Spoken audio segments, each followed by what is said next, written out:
Best health packages up to 80% discount. Tirumala Diagnostics. Sir నమస్తే sir Chakradhar గారు. నమస్తే sir Chakradhar గారు, ఈ మధ్యకాలంలో మ్యూచువల్ ఫండ్స్ కాన్సెప్ట్ అనేది బాగా పాపులర్ అయిపోయింది, ఎస్పెషల్లీ లాస్ట్ ఒక 3-4 ఇయర్స్ నుంచి. అయితే ఈ మ్యూచువల్ ఫండ్స్లో ఎస్ఐపి చేసే వాళ్ళందరూ నిజంగా ధనవంతులు, కోటీశ్వరులు అయిపోతారంటారా? ఎస్ఐపి చేసే అందరికీ 2 కోట్లు, 5 కోట్లు, 10 కోట్లు అనేవి నిజంగా వస్తాయంటారా అసలు? చాలా మంచి క్వశ్చన్ అండి. మాకు యాక్చువల్గా ఇప్పుడు చూస్తే మీకు ఈ రకరకాల యాప్స్ వచ్చాయి మార్కెట్లోకి. అలాగే మన క్రికెట్లో కూడా యాడ్స్ బాగా వచ్చాయి. విపరీతంగా మ్యూచువల్ ఫండ్స్ సహీహే అంటున్నారు, ఎస్ఐపి కరో అంటున్నారు. సో ఇప్పుడు ఏంటంటేనండి, ఎస్ఐపిస్ వాస్తవంగా మంచి రిటర్న్స్ వస్తాయి. ఎవరైనా కోటీశ్వర్లకి అయితే ఖచ్చితంగా అవ్వచ్చు. 15 into 15 into 15 = 1 crore మేము గట్టిగా చెప్తూనే ఉన్నాం. అంటే 15 సంవత్సరాలు ఎవరైతే కనుక నెలకి 15,000 వేస్తారో వాళ్ళకి 1 crore వస్తుందని మేము చెప్తున్నాం. సో ఇంత మనం కనుక లాస్ట్ 20 ఏళ్ల నుంచి చూసుకుంటే, డేటా తీసుకుంటే, నిజంగా అప్పటి నుంచి కూడా మ్యూచువల్ ఫండ్ ఇండస్ట్రీ కొత్తది కాదు ఇండియాకి. 40 సంవత్సరాల నుంచి మన సెన్సెక్స్ అన్నీ ఉన్నాయి. సో 20 ఏళ్ల నుంచి మాలాంటి వాళ్ళు చాలా మంది చెప్తూనే ఉన్నాం. నిజానికి ఎంతమంది కోటీశ్వర్లు అయ్యారు అని చూస్తే మాత్రం ప్రతి 1000 మందిలో ఒకళ్ళు ఇద్దరు ఉన్నారండి, అంతే. 1000 మందికి కానీ ఒకరిద్దరు. ఎందుకు అంటే దీనికి కారణాలు చాలా ఉన్నాయి. ఇప్పుడు చూడండి, అన్ని ఫండ్స్ కొటేషన్ చేయలేవు. ఎందుకంటే వేలలో ఫండ్స్ ఉన్నాయి. ఆ వేలలో ఫండ్స్లో మనకి 8%, 12% రిటర్న్ ఇచ్చేవి ఎక్కువ ఉన్నాయి. అధికంగా 15 నుంచి 20% రిటర్న్ ఇచ్చినవి మాత్రం వేళలు లెక్క పెట్టచ్చు. సో ఎందుకు అంటే ప్రతి ఒక్క 5 ఏళ్లకి ఫండ్ పర్ఫార్మెన్స్ అనేది మారిపోతూ ఉంటుంది. 4-5 ఏళ్ళకి మారిపోతుంది. ఇవాళ 30% ఇచ్చిన ఫండ్ ఆ 35% కొనసాగుతుందా నెక్స్ట్ 20 ఏళ్ళు అంటే డౌటే లేదు. మేము చూసినంత వరకు అలా ఏ ఫండ్ జరగల. కొన్ని రేర్గా ఉన్నాయి, నిప్పాన్ వాళ్ళే కావచ్చు, హెచ్డిఎఫ్సి వాళ్ళే కావచ్చు, అట్లా. సో ఇప్పుడు ఏంటంటే వేలల్లో ఫండ్స్ ఉన్నప్పుడు ఆ వేలల్లో ఫండ్స్లో మనకి నిజంగా కోటేషన్ చేసే ఫండ్స్ ఏవి, ఆ 10 ఏవి అనేది ఒక అడ్వైజర్ ఎవరైతే ఉంటారో లాస్ట్ 20 ఇయర్స్ నుంచి ఈ ఫీల్డ్లో ఉన్నప్పుడు వాళ్ళకి తెలుస్తుంది. ఓకే, ట్రెండ్ లార్జ్ క్యాప్ ఉందా, మిడ్ క్యాప్ ఉందా, పోర్ట్ఫోలియో ఎలా డిజైన్ చేసుకోవాలి అని. కాబట్టి ఏంటంటేనండి, ఏబిసి ఈ 3 చాలా ఇంపార్టెంట్ అండి.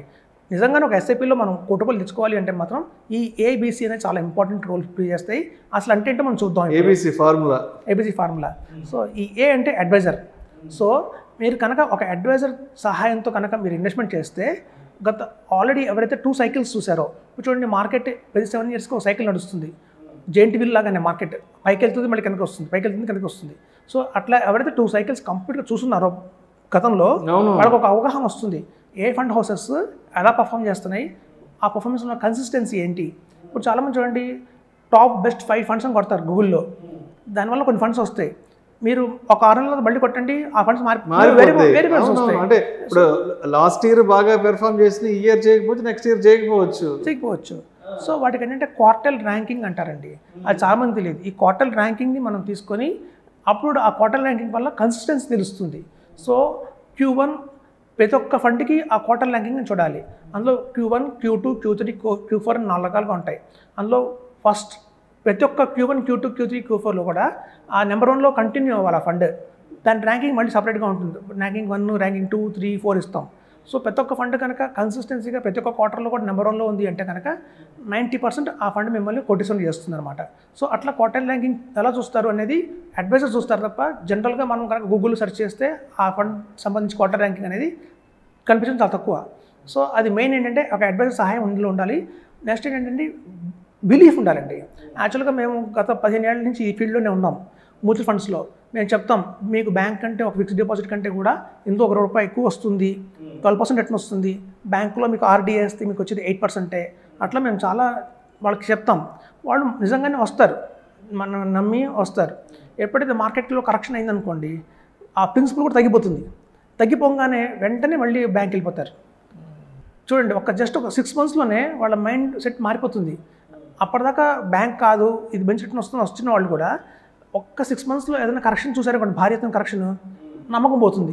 సో కాబట్టి ఏంటంటే బిలీఫ్ మ్యూచువల్ ఫండ్స్ మీద ఏంటంటే బాగా నమ్మకం ఉండాలండి.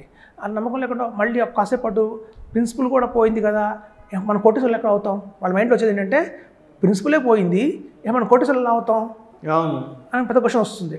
దాంతో ఏంటంటే ఇప్పుడు చూడండి, కొంతమంది ఎస్ఐపి స్టార్ట్ చేయగానే ఎక్స్పెక్ట్ చేసేది ఏంటంటే 12% కంటిన్యూగా వస్తుంది అనుకుంటారు.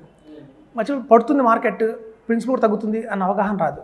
ఇప్పుడు చూడండి, మీరు చూస్తే 9 ఏళ్ళు అండి, మీరు ఎవరు రాసి పెట్టుకోవచ్చు, ఎవరైనా సరే అట్లీస్ట్ 9 ఇయర్స్ మీరు ఎస్ఐపిలో కంటిన్యూ చేస్తే మీరు పెట్టిన ఇన్వెస్ట్మెంట్ డబల్ అవుతుంది 9 ఇయర్స్కి. ఎస్ఐపి మోడ్లో ఎవరైనా వెళ్తే ఓకే ఓకే వీళ్ళు ఏంటంటే 4 ఏళ్ళు చూస్తారు, 5 ఏళ్ళు చూస్తారు, 5 ఏళ్ళు కూడా రిటర్న్ కనిపించదు. పేషెన్స్ ఉండాలా, పేషెన్స్ ఉండాలి. మేము చెప్తాం ముందే 5 ఏళ్ళకి కూడా మీకు రిటర్న్ రాదండి అని. సార్ అప్పటిదాకా నేను 6 లక్షలు పెట్టాను, సిస్టమ్ చూపిస్తుంది 7.5 లక్షలు, అంటే 6 ఏళ్ళకి నాకు 1,00,000 ప్రాఫిట్ వస్తే నేను ఎప్పుడు కోటీశ్వరులు అవ్వాలి? కాబట్టి ఇది రాంగ్ అని చెప్పి వెళ్ళిపోతారు చాలా మంది. సో కాంపౌండింగ్ అనేది కంప్లీట్గా ఎగ్జిక్యూట్ అవ్వాలి అంటే 9 ఇయర్స్ మినిమం ఉండాలి, హోల్డ్ చేసి పెట్టుకోవాలి. అది ఎంత బెస్ట్ ఫండ్ అయినా సరే. సో 9 ఇయర్స్ మనం కంప్లీట్గా వెయిట్ చేస్తే కానీ మనం పెట్టిన ఇన్వెస్ట్మెంట్కి డబల్గా కనిపించదు. ఇప్పుడు చూడండి, ఆ 15 ఇయర్స్ టెన్యూర్లో ఫస్ట్ 9 ఇయర్స్ మీకు 27 lakhs హార్డ్లీ వస్తాయి. సో అక్కడి నుంచి మీకు వెంటనే పెరుగుతుంది అనమాట. రియల్ గ్రోత్ అనేది ఆఫ్టర్ 10th ఇయర్ నుంచి స్టార్ట్ అవుతుంది. సో చాలామంది ఏంటంటే బిలీఫ్ లేక, అంటే వచ్చిన రిటర్న్స్ ఏవైతే ఉంటాయో 5 ఏళ్ళకి 3 ఏళ్ళకి వచ్చే రిటర్న్స్ ఏవైతే ఉంటాయో అవి చూసి ఇవే తక్కువ వస్తే మనకి ఫ్యూచర్లో ఏమొస్తాయి అని చెప్పి టాప్ అయ్యే వాళ్ళు చాలామంది ఉంటారు. సో అంటే నమ్మకం ఉండాలి, బిలీఫ్ ఉంది. సి అంటే కమిట్మెంట్ అండి. ఇప్పుడు చూడండి, మేము చాలామందికి ఒక 30 ఇయర్స్ లేకపోతే 40 ఇయర్స్ అతను మన దగ్గరకు వస్తారు. మనం బాగా అడ్వైస్ చేస్తాం. మీకు ఫైనాన్షియల్ గ్రోత్ బాగుండాలంటే, మీకు లైఫ్ లాంగ్ రిటైర్మెంట్ ప్లాన్ ఎక్సలెంట్గా ఉండాలంటే ఒక 2 crores కావాలి అని చెప్తాం. ఆ 2 crores ఒక 30,000 ఎస్ఐపి మీరు వేయండి, వేస్తే కనుక 15 ఇయర్స్లో మీకు 2 crores వస్తుందని చెప్తాం. వాళ్ళు స్టార్ట్ చేస్తారు. ఒక 5 ఇయర్స్ అవ్వగానే కారు పడిపోతుంది. కారు పడిపోగానే మొత్తం కొత్త కారు కొనాలంటే 15 లక్షలు అవుతుంది. లోన్కి అప్లై చేద్దామా అంటే పిల్లలు అప్పటికే బీటెక్ వచ్చి ఉంటారు, ఒక మంచి స్థాయిలో పిల్లలు చదువు కాస్ట్ ఎక్కువ ఉంటుంది, అలాగే హోమ్ లోన్స్ ఉంటాయి. ఆ టైంకి పేరెంట్స్ కూడా కొంచెం ఎక్కువ ఖర్చు పెట్టాల్సి వస్తుంది, వాళ్ళు సిక్ అయి ఉంటారు. ఇమీడియట్గా ఏం చేస్తారంటే, ఒకప్పుడు అంటే కార్ అనేది లగ్జరీ, కానీ ఇప్పుడు నెసెసిటీ అయిపోయింది. అది లేకపోతే ఒక రోజు కడగట్లా. ఈ కోవిడ్ తర్వాత పర్సనల్ వెహికల్ కాన్సెప్ట్ ఎక్కువ అయిపోయింది బాగా. సో దాంతో ఏమైందంటే అప్పటిదాకా ఈ జమైన 20 lakhs ఏదైతే ఉంటుందో వెంటనే రిడీమ్ మొత్తం 20 lakhs కార్ కొనేస్తారు. మనం పెట్టే ఉద్దేశం ఏంటంటే వాళ్ళ రిటైర్మెంట్ కోసం పెట్టాం. సో చూడండి, అలాగే ఒక దివాళీ వచ్చింది అనుకోండి, ఇంట్లో మొత్తం పెయింట్ వేయించాలి. ఆల్రెడీ ఫ్లాట్ కొని 10 ఏళ్ళు అయిపోయి ఉంటుంది. 10 ఏళ్ళు అయిపోయినాగానే ఫ్లాట్ ఏమవుతుందంటే ఇంటీరియర్స్ అన్ని డ్యామేజ్ అయి ఉంటాయి, వుడ్ వర్క్ మార్చాలి, కంపల్సరీ వుడ్ వర్క్ మార్చాల్సి వస్తుంది. అలాగే కాట్స్, మ్యాట్రిసెస్ ఇవన్నీ మార్చాల్సి వస్తుంది. సో ఒక మంచి దివాళీకి ఏం చేస్తారంటే ప్లాన్ చేస్తారు, మొత్తం మార్చేద్దాం, 10 లక్షలు అయిపోద్ది, నాకు 10 లక్షలు అయిపోతుంది. ఆ 10 లక్షలు ఎక్కడికి తీసుకురావాలి? మళ్ళీ మ్యూచువల్ ఫండ్స్ విత్ రిడీమ్ అంటారు.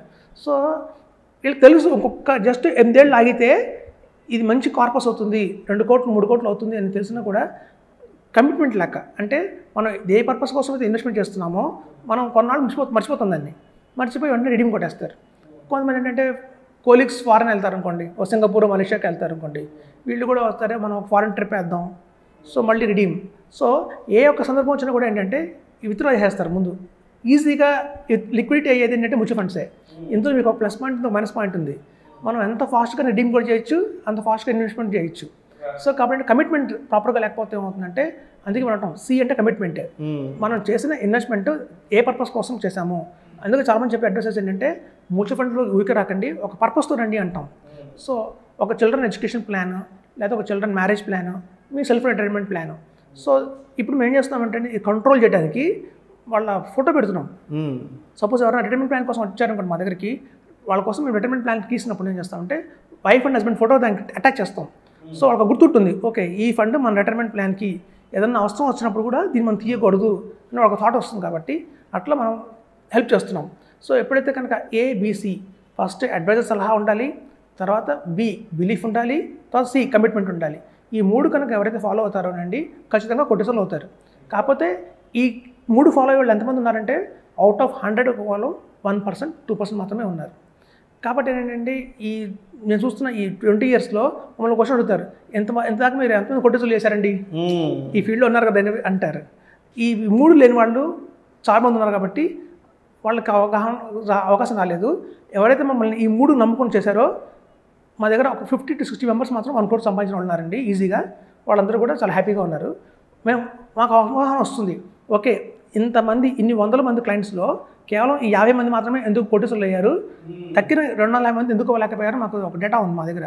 సో ఎవరైతే కనుక ఏబిసి ఫాలో అయ్యారో వాళ్ళందరూ కూడా మంచి కోట్లు వచ్చాయండి. ఎవరైతే ఈ ఫాలో అవ్వలేదో వాళ్ళు మాత్రం ఇంకా అక్కడే స్ట్రగుల్ అవుతూ ఉన్నారు. కాబట్టి మనం చెప్పేది ఏంటంటే ఒక మంచి అడ్వైజర్ మీద, ఎందుకంటే ఇప్పుడు చాలామంది క్వాంట్ మ్యూచువల్ ఫండ్ అని, లేదంటే ప్యారాక్పెరిక్ అని చాలా ఇప్పుడు యాక్చువల్గా ఏంటంటే ఫండ్ హౌసెస్లో కూడా చాలా అప్ అండ్ డౌన్స్ ఎక్కువ ఉంటాయి. అవునవును, స్టాండర్డ్ ఫండ్ హౌసెస్ కొన్ని ఉంటాయండి. నెంబర్ 1 ఎస్బీఐ కావచ్చు, హెచ్డిఎఫ్సి కావచ్చు, ఇట్లా డిఎస్పీ కావచ్చు, కొటక్ కావచ్చు, ఇవన్నీ ఎప్పటి నుంచో ఒక ప్రాపర్గా స్టాండర్డ్గా ఉన్న. ఇప్పుడు మనం 5 hours కొన్నాం అనుకోండి దీపావళికి, మనకి స్టాండర్డ్ 5 hours కొంటాం, కొంచెం కాస్ట్ ఎక్కువ అయినా స్టాండర్డ్ ఫండ్ హౌసెస్ కొంటాం, అవి బాగా కాలుతాయి అని చెప్పి.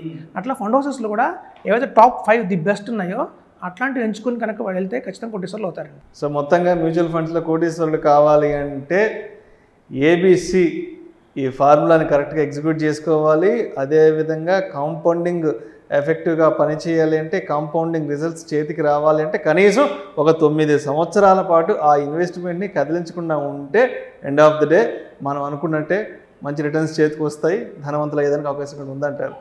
Right. Thank you sir, thank you so much. Thank you.